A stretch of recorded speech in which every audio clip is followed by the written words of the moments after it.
Welcome to the Uncut Podcast. I'm Pastor Luke. I am Pastor Cameron. And this is the Uncut Podcast, where we have honest, uncut conversations about faith, life, and ministry. Welcome back. Welcome back. Man, I feel like I am living the lap of luxury right now. Yeah? Sitting back in my chair. Just the microphone's right here. It's like... Yeah. For our listeners, we got boom stands for our microphones, so we don't have to lean forward over the table anymore. Man, first world problems, but it is so nice. No. This is comfortable. We have leveled up. We have leveled up.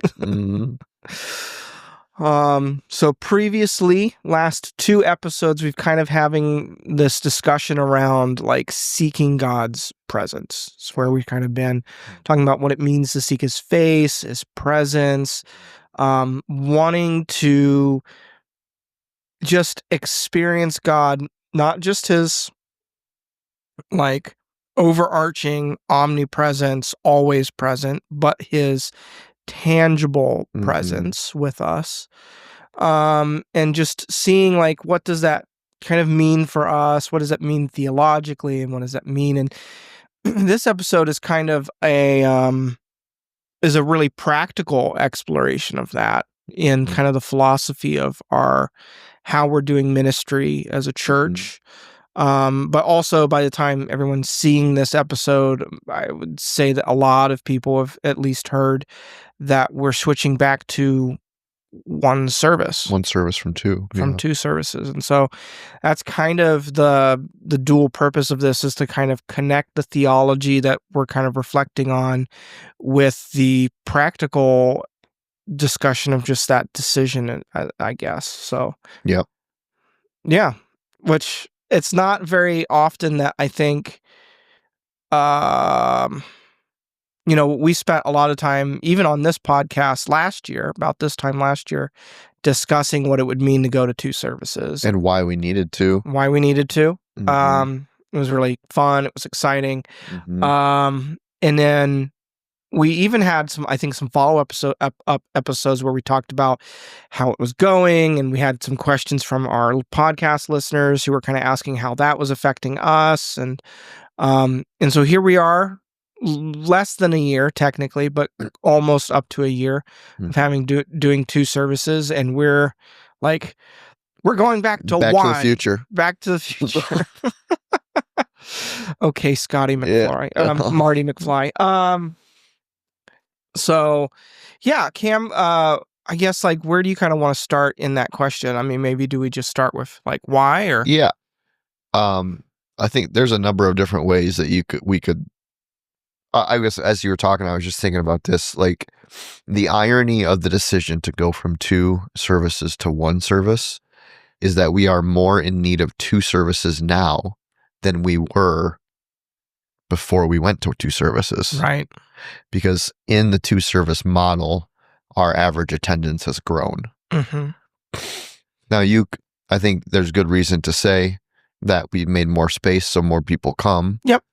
It's kind of like what the statistics tell us what will happen. And maybe if we go back to one service, our numbers will come back down. It's okay. But the reality behind the numbers is that we're not making this decision based off of it just didn't, we no longer needed it. We still do need two services. And when we made the announcement to the church it was just this past Sunday, right? Yeah, this past Sunday. I did say that, right? Yeah. I was clear that we still needed two services. I think so. Yeah. Because we do, from the number standpoint, and until we can figure out a kind of a better model for us that is in line with our core values, which is a conversation I want to have with you. Mm-hmm. Whether we have it off the microphones or on the microphones, we might as well have it on the microphones. Yeah, kind of let's just kind of pin this question up on the proverbial bulletin board and say, what did we discover? What core values did we discover in this decision or in this process? Mm-hmm. because That's I a was good question. yeah, because what I was thinking about it the other day, I was like, okay, I don't think that going to 2 services was a mistake. I think it was the right decision. I think we approached it with due diligence. We brought people in on the conversation. We prayed about it. We exercised wisdom. I think we made a good decision there. Yeah. But I also think that God was really good and kind to us in allowing us to learn some lessons about who we are and who we want to be through that process. And now we've come to learn those lessons. We couldn't have learned them the other way. True. We had to learn them this way. Now we have the lessons. And so he's like, okay, now it's time to take what you learned in that season and let's move into the next one. But so to ask the question, like, what are the core values that we discovered from that whole process? And so now we take those and we say, how do we let those be? How are we ensuring that we're employing those core values into future decisions about worship spaces, worship times, types of worship. And so maybe we can kind of come back to that conversation here in just a few minutes. But yeah, the kind of the explanation or the gist of it really is that, the 2 services were really, really successful in accomplishing the thing that we hoped that they would accomplish, which was for us to make more space for more people. Yep. We needed more seating capacity. We felt like the Lord wanted more people here than we currently had room for in one service. How do we do that? Well, let's do 2 services. You, of course, had the idea to do two services in that particular way. One upstairs, one downstairs. I think that was a great idea. And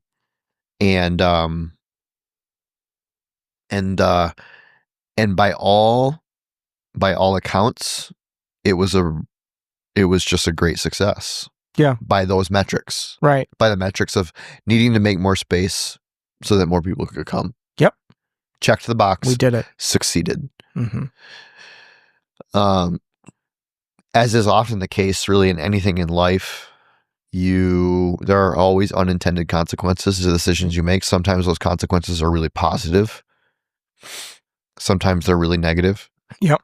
Sometimes they're net neutral. I think this is a really positive consequence. The consequence was we learned something about what's important to us. And we learned something, maybe you could say we learned what it is that God is calling or moving us to. With a 2 service model, the way that we were running it, we had a 9 a.m. service and an 11 a.m. service, pretty much just stacked right back to back. Not a whole lot of buffer space in between those two. Yeah. And really, what it created in us and in the community here was just always kind of like this sense of rush. Yeah. I don't even want to say chaos, but it was just like this anxious energy of getting to the next step. Yeah. Because like the way it was stacked up, like, first service started at 9. That was supposed to run until, I think we had said officially like 10:20, but we usually ran 25, 35, 30, 25, 30. 25, 30, something like that. How long the preacher went. Yeah. So it runs to about then. And then the first thing that's supposed to happen after first service that has to do with the running of second service is huddle. It's where we gather all of our volunteers. We check in and we just talk about the morning a little bit, pray. And then that was supposed to start at 10:35. So you had a 10, sometimes even just a 5-minute buffer between the end of first service and the starting of the first thing to get ready for second service. And by the time huddle was over, which was often, close to a quarter till, We then had 15 minutes for us to like make a bathroom break, grab something to drink, or something to snack on, fix a problem, run upstairs, greet people, start second service. And that's just yours and I's schedule. That's not Right. even the juggling that the worship team was having to do in order to juggle the logistical challenge of doing worship in 2 different stages or spaces, Yep. and having sound checks and making sure everything worked in both places in the morning, Mhm. and only having so much time to do that. So Yeah. that just there was enough space for everything to happen, but it definitely led to a place of like feeling, okay, we got to make it to this, Yep. and we got to make it to that, and not feeling like we got to be fully present with people. And then even just our own reflections of like getting to the end of second service, and we're both tired, Mhm. and we're peopled out, or at least I'm peopled out because I'm Mhm. Mr. Introvert. Mhm. But I don't want to be peopled out. I want to talk with people. And so that's like, what if that's having an effect on us? How's it having an effect on everyone else? Right. Even those who serve and don't serve. Right. And it's foolish to assume that the logistics of the schedule do not affect the way that we lead spiritually. Mm-hmm. It is even in our own leadership and what our focus is as leaders in that rushed, chaotic environment. What I was finding in my own heart Mm-hmm. was that there were moments where I felt like it was important for us to maybe linger in a moment, Mm-hmm. stay in a song, call people to respond to prayer or respond to the word, Mm-hmm. be a little bit more spontaneous in the leadership and the flow of our service. I felt that spiritually, Mm-hmm. but did not feel the freedom to do that responsibly, Mm-hmm. knowing, just like hearing, it's the fear of man. Mm. Hearing like the fear of man in the back of my head. No, you got to keep going. There's people waiting. There's a schedule to keep. Yep. And as I was praying one week, it was like the week before I went to the conference, something like that. It was before I went, and then I was also praying there. And I was praying the prayer that we had been praying quite often at church the last couple months was, Lord, we want you here. Mm-hmm. We want your tangible presence here. We want your manifest presence here. And I just felt really clearly him saying to me, it's like, if I showed up, it was almost like a rhetorical question. Mm-hmm. It's like, if I showed up, would there be room for me? You've made room for everyone. Haven't really made room for me. Mm-hmm. And that really struck my heart because it was something that was already here, but that I hadn't been able to articulate or name until I heard from the Lord on it.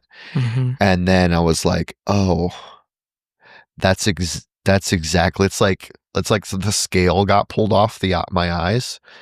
And it was like, yeah, you're feeling this like lurchiness to the morning, Mm-hmm. because like the presence of the Lord is trying to break through and trying to break through and trying to break through. And you're actually the one that's holding the gate closed, Mm-hmm. because you're the choreographer of the morning, so to speak. And I just resolved in my heart at that time, like, okay, Lord, whatever whatever we need to do to put the pursuit of your presence as the primary focus for our community. Mm-hmm. That's what we'll do. Yeah. That's what we're going to do. And so, began those conversations maybe with more passion than, or maybe with more passion than discernment to begin with. But begin to bring leaders in on that conversation. You, of course, being primary there, and then the staff, there's the staff and the leadership team and all that, and the congregation this past Sunday, and just say, hey, this is really where I feel we need to be and what we need to do, and just kind of throw caution to the proverbial wind. Yeah. And be like, hey, it's whatever we need to do.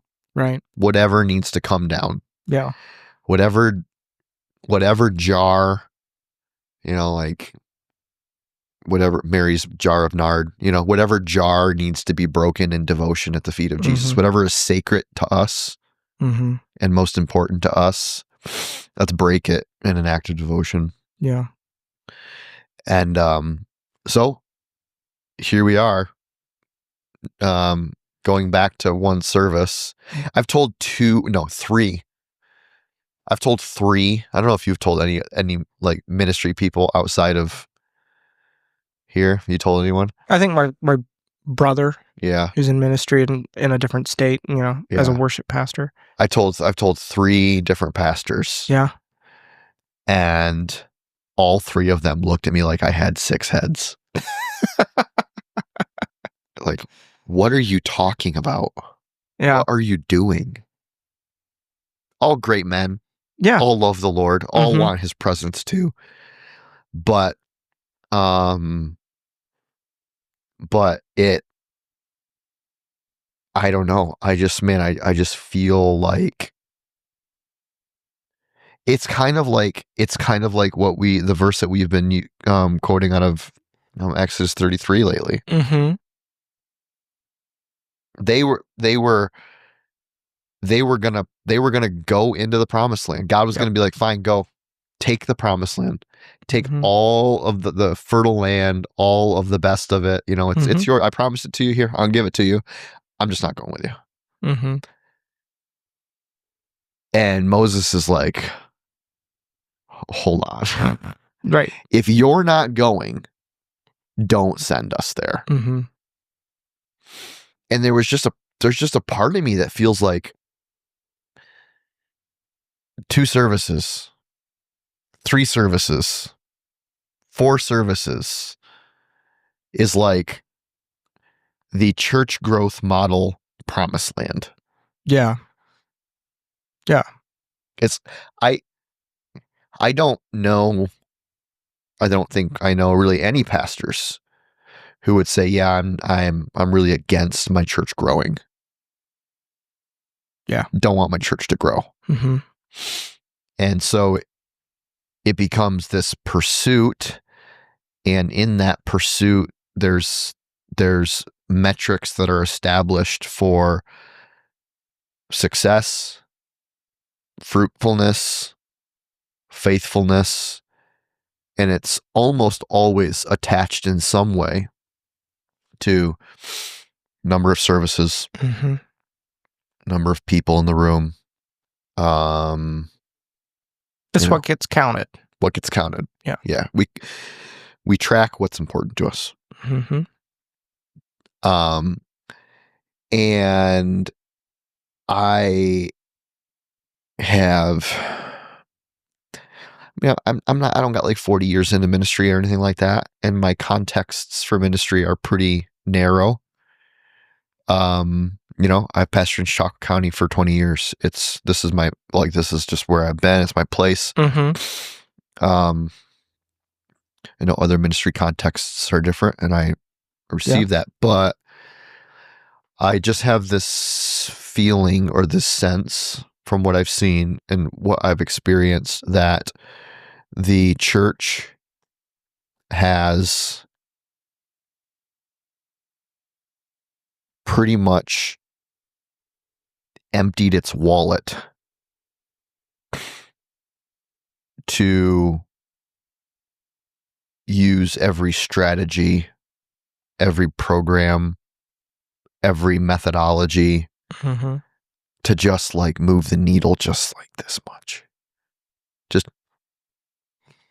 And it feels like it feels like in a large way, all of the modern metrics, programs, methodologies, strategies, streams of thought in church growth have just left us more,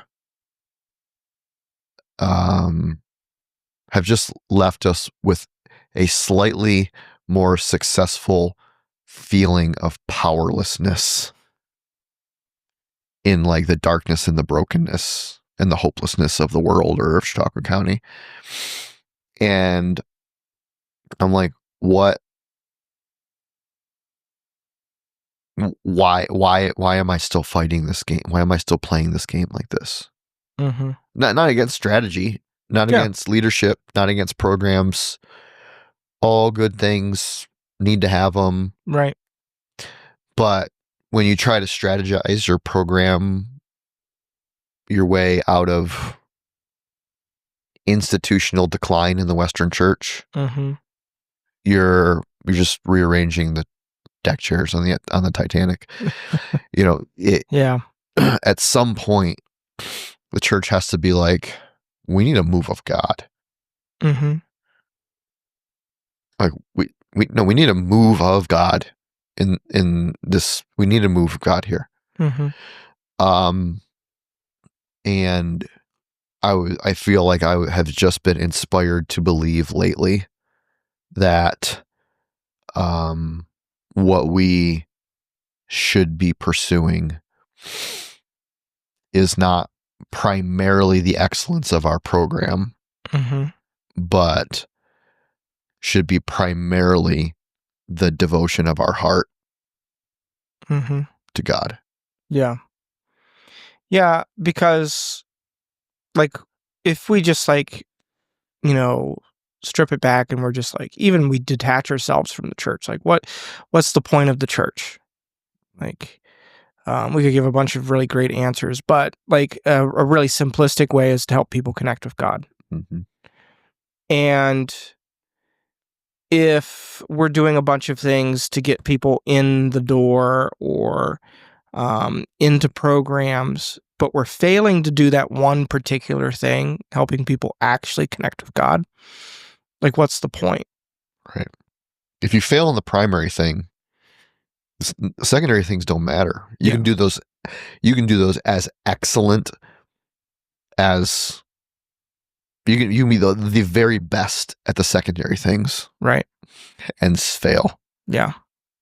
At the primary thing. And there is like there is like goodness in working to do things like well. Absolutely. Totally, right? Like absolutely. We want people to listen to this podcast. So we try and make it look decent. We try and make it sound decent.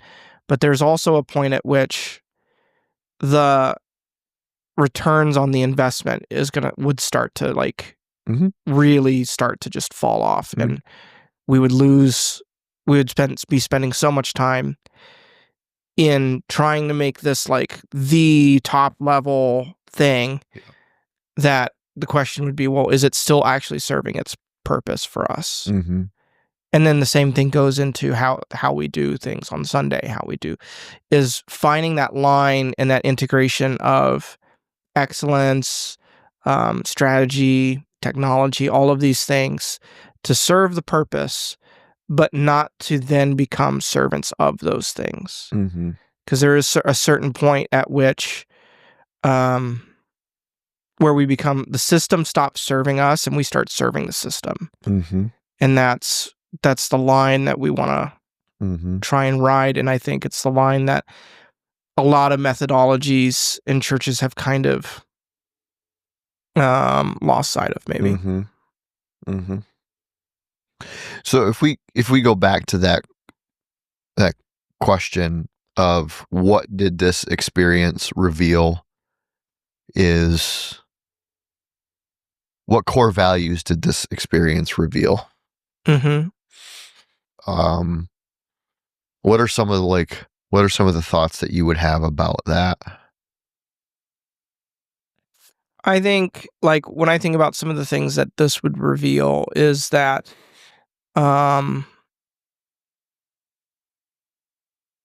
like, how did I say this? Is that how our method forms us is as important as the content that we talk about.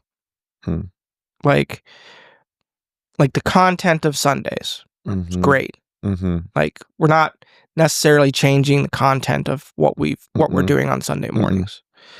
We're not really changing our preaching, and we didn't really change our preaching or our worship to fit when we went to 2 services. But the form, Mm. so like the timing of it, the scheduling of it, how much space and freedom and flexibility we had for each of those things, all have like an impact on how we were being formed as a church, and how that formation was affecting us as leaders, and how that affected the way we led prayer, the way that volunteers felt like they had to show up. And so the form factor of it, Yeah. I think, was like forming us. It had an impact on us as a community. And that for us, that is as important to consider as the content of the things that we're doing. Yeah. Yep. I think I always knew this, but maybe didn't know it as deeply, or was maybe hoping that I could. Oh, this is gonna sound. I don't know how this is gonna sound. Oh, okay. Well, it's uncut. Right. That I could disciple us out of this mindset. But I don't know that I don't know that either. I don't know that I can, nor should I. I'm wondering if it should just be like, no, this is just who we are, and that is the community here. The community here values one room. They do. Everyone in the same room. Yeah. That's been like the unanimous resounding point that I've heard from everybody, is like, oh, thank God we're all going to be in the same room. Yep. Like, everyone is excited about that.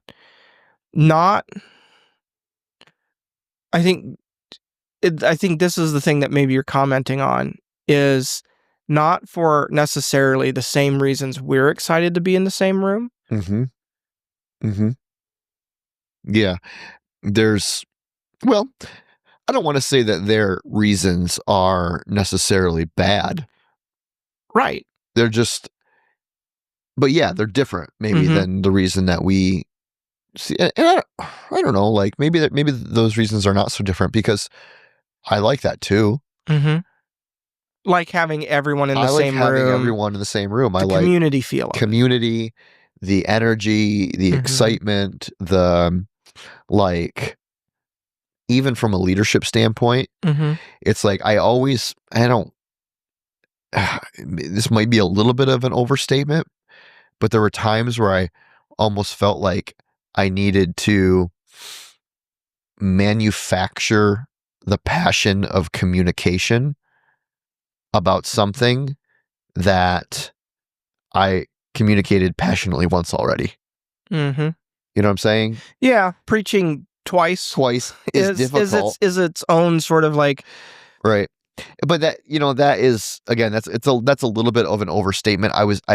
I don't operate from like a sense of being disingenuous in the pulpit ever. Yeah.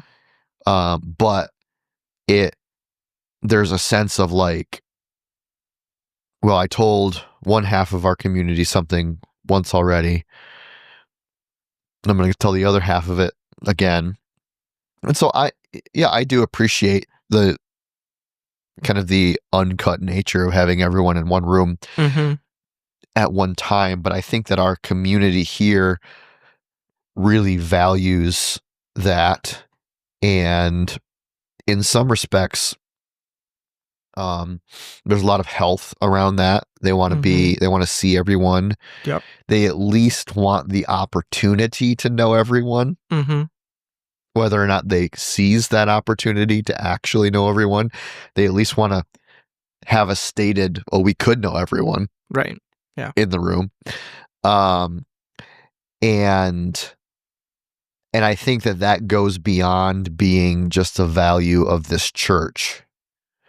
I think that's a value of this region. Yeah.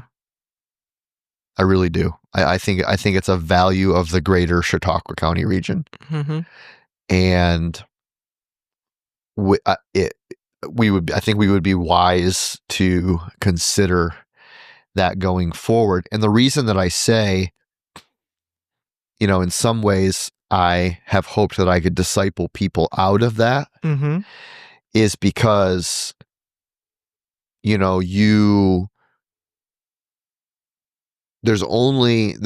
does become a point of diminishing returns with one room. Yes. We're already at the point where for a person to know everyone in one room, the church of our size is going to be, it would be a miraculous feat for everyone. I don't know everyone. Right. I try, but there's just too many moving parts, And so for us to, if we were to continue to grow, let's say we picked up and moved to a bigger building and we had seating capacity for 500 now. We might all still be in the same room. Right. But that's not the same type of feeling. Right. As a room of 200. Yeah. So my hope was to say, okay, the goal is never and has never been to know everyone's name. Right. The goal has always been that whoever is here knows the name of Jesus. Yeah. That's the goal. And that if it says anything, if that value leads us to anything, it should lead us to a greater realization of the importance of small micro communities within the community. Yeah. Yeah. Smaller groups. Yeah. Of people that are your people. So when you walk into a room that has 500 people in it or so, that there's 15 people that are like your people. Yeah. Yeah. And so I still think that we will need to do significant work to disciple people towards that reality, that one room is a good value to have, but we need to understand why we like that. Right.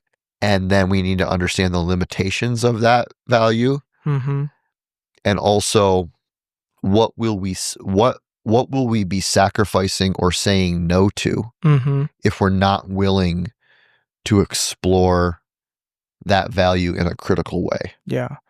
Because I think when we're saying like, wanting to know everyone in a room, I think the reason why both you and I are cautious of that is because we know the dark side of that.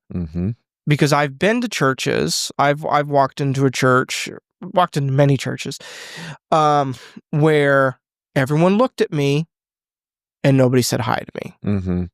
Who's that? Don't know him. Right.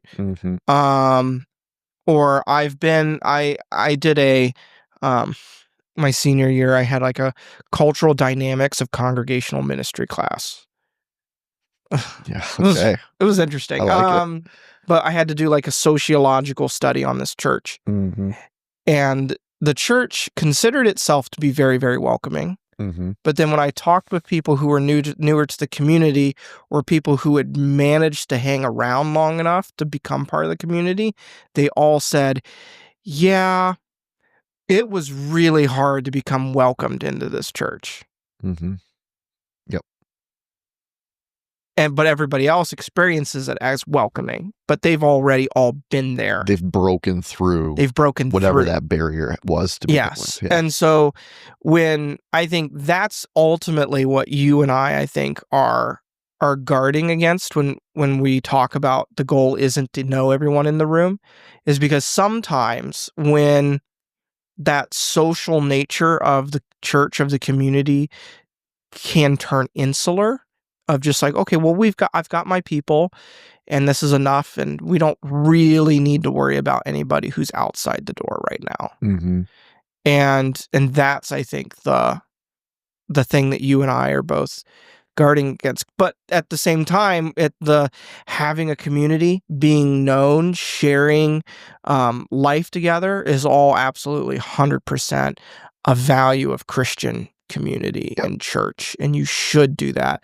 I don't think it's great that the extreme of the church that is able to get so many people through the door, but every single person is just a seat and you don't know anybody. Mm-hmm. Because I've been to that church too, Mm-hmm. where nobody noticed that I was there Or when I was gone. Like, right? There was nothing to be welcomed into because everybody was just filling in to watch something and then scooting out. Yeah. And so that wasn't a community. Right. Which is that's like a value that we will, that's the light side of this value. There are shadow sides to this value, but that is the light side of this value, is creating a community where you can be known. Mm-hmm. You're truly known. Right. And truly cared for, and truly loved. And I think sometimes people are a little bit optimistic about the size of a community where a person can be fully known. Yeah. You know what I'm saying? Yeah, I know exactly what you're saying. Yeah, oh, we have 260 people. Of course everyone can be fully known. No, it's not. It's very unlikely. Very unlikely that in a community our size, people max out at meaningful contacts at about 150. Right. Which is why Conduit has 2 pastors. Right. Yeah. It's one of the reasons we have 2 pastors. Yeah. There's another value that I'm not quite sure how to put language to it yet. So I'm just going to maybe talk around it. Okay. And see if maybe you can resonate with it. It's somewhat connected to that one about community, but it's about valuing depth and width over height. Okay. On an individual basis, organizational basis? Both. Yeah? Both.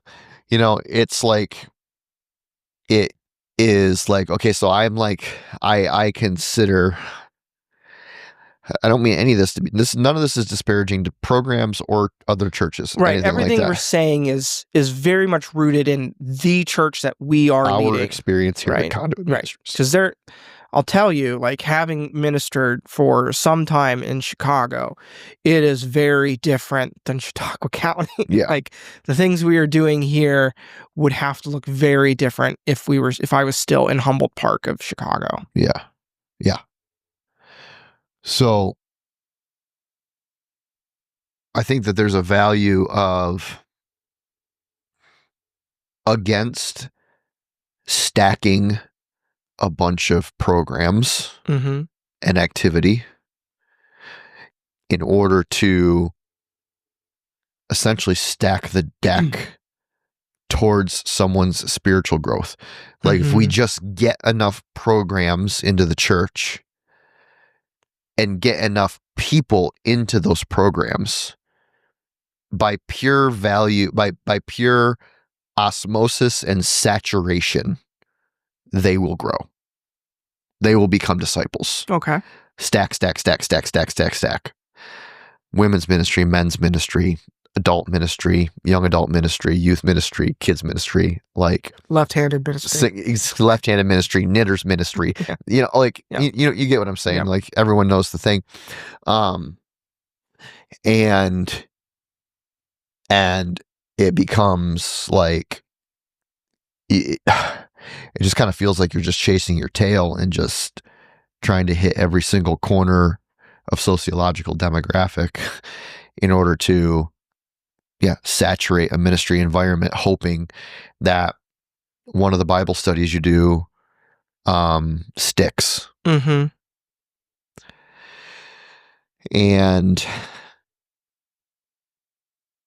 I think that there comes a point where the stacking of those things becomes too precariously tippy, because you stack them tall without any, it's like second soil. Yeah. Like grows fast. A person grows fast in that environment, but then the rootedness seems to be wanting a little bit. Sure. What I feel like we're doing by going to one service is we're kind of like, I don't know why I'm getting this imagery. We're kind of like taking a Jenga approach to any programmatic or like vertical growth. Uh-huh.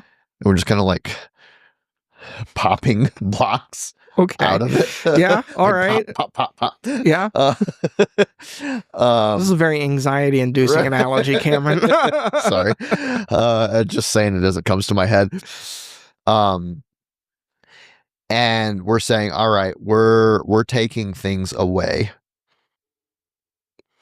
to eliminate any distraction,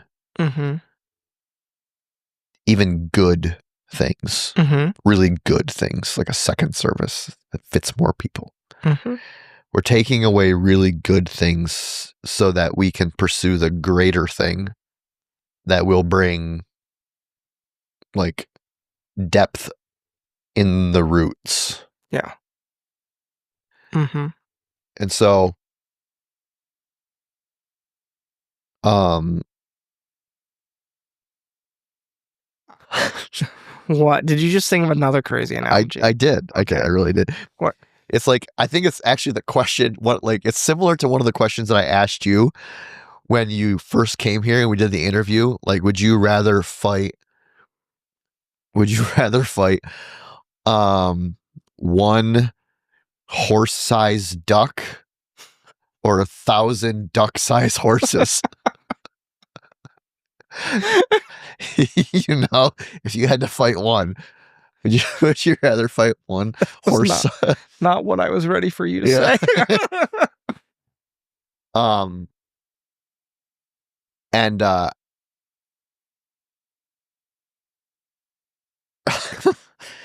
reason that I was thinking that was like, is there is like there's a dynamic of, would you rather, we could say, I probably could have just said it like this as a pastor.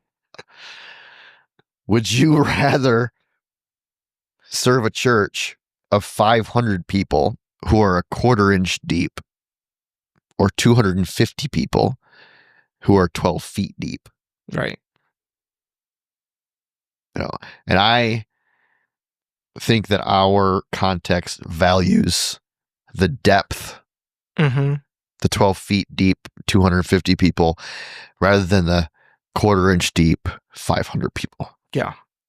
And so, and the reason why that we would have that conversation when it comes to one service is it is precisely for the reason that it is in transformative, it is in an tangible encounter with God that our capacity for growth to the image and likeness of Jesus gets magnified. Right? It is like I was reading something that Batterson wrote. It was an article, and he said something. He described revival as when you get decades and days. Mm. And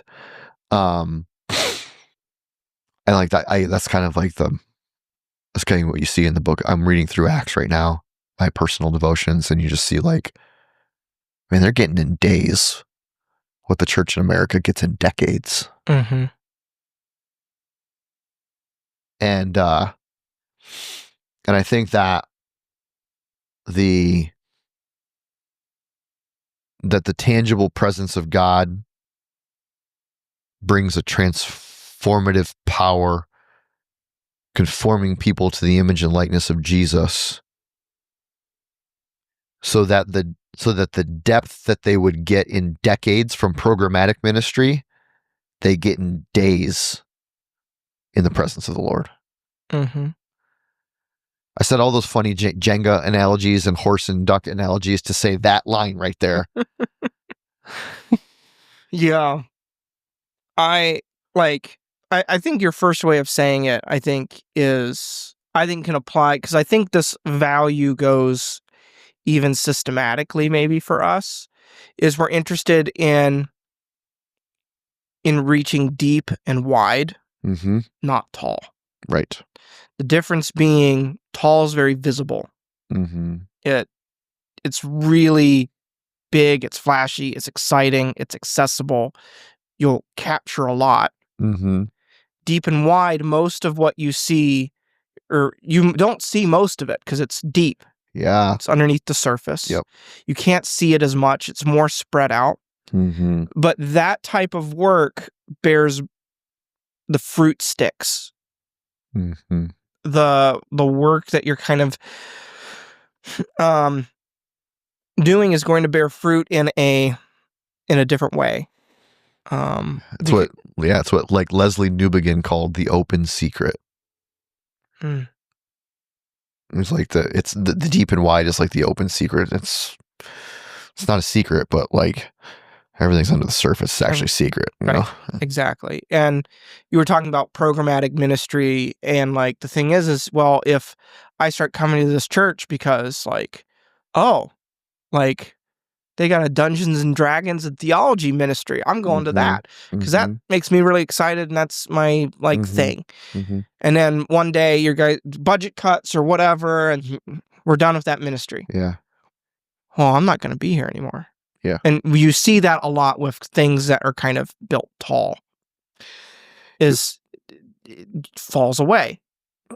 And you actually see it. You know what? I see it, which I think is kind of like a disturbing trend, is what I would call or consider a la carte ministry. We go there for the preaching. We go to that church for the men's ministry. We go to that. We send our kids to that church for the youth ministry. But we really love the women's ministry at that church. So we just a la carte things. And like it becomes like this is not a buffet, but it's just grabbing at whatever program at each specific location works for me. I think it's just a really shaky foundation and a really dangerous way to look at engagement in the body. See, I wasn't initially thinking about that in like a completely negative format, honestly.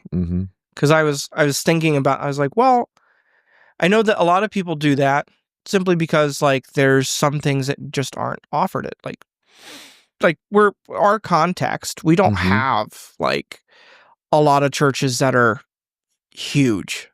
No. Like we're not in the suburbs of some metropolitan city. Biggest church in our county, in 2 counties, is like 400 people. Right. And that's like, I know people that would consider that very small. Right. And so like, not every church is going to be able to offer, like there's so many people who will, say, well, Pastor Brewer, could we do this, or could you offer this? Da, da, da. And I'm just like, if I had the capacity, I would. Mm-hmm. I don't have the capacity, or I don't have the people, or Mhm. just don't have or that's just not where our focus is right now, because Mhm. we got to focus on this other thing. Mm-hmm. And so, I was kind of thinking like, well, that's not necessarily a bad thing to have a more ecumenical approach to, well, you go here for this and there for that but I wasn't thinking in like an extreme though, necessarily. In a degree into which that you're not known anywhere. Yeah, that's I am all for ecumenism, Mhm. ecumenicism, an ecumenical spirit. I'm all for that. SAT word. Yes. I think it's great. I encourage people to come from other churches to our ministries here. If they're good, I encourage our people to go to other ministries at other churches if they're good. There is a lot of benefit in that, but I Mhm. think the danger of it is that we run the risk of creating a transient community within our own community Mhm. that has no actual rootedness, has it's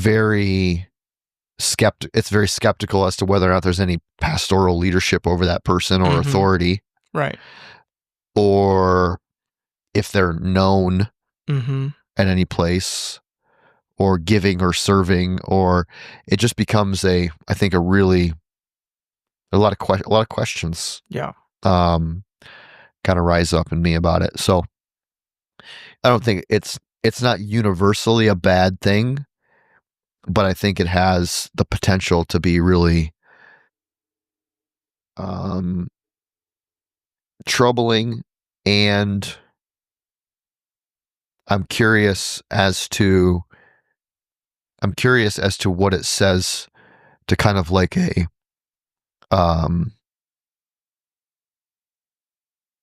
perspective of individualism Mhm.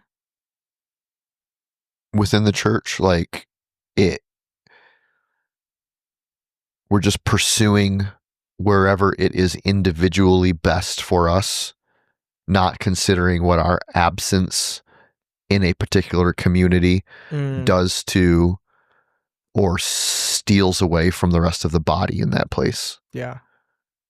We usually talk about our participation in the body when we Mhm. talk about like 1 Corinthians 12 and stuff like that. Yep. But we don't often talk about what our absence means.